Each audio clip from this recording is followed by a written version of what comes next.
ito guys, ganito ako dry ng malunggay guys, no. After mong hugasan ng malunggay, hayaan mo lang siya nandiyan ng 1 day.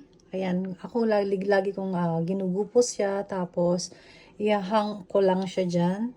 Tapos kinabukasan, tsaka ako na siya tatanggalin sa mga ganitong, sa kanyang mga tangkay, para yung dahon lang yung kukunin natin. And then pagtanggal ko naman ng tangkay, ng mga sa mga nasa tangkay niya, yung dahon lang yung kailangan, dito ko naman siya ililipat guys.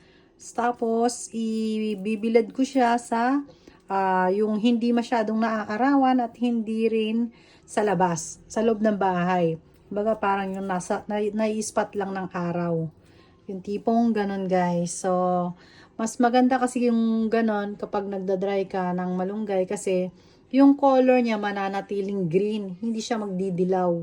Unlike dun sa pag binilad mo sa labas, magdidilaw po kasi yan. So, hindi mo makikita na green ang iyong green na kulay, maganda ang color ng iyong malunggay tea.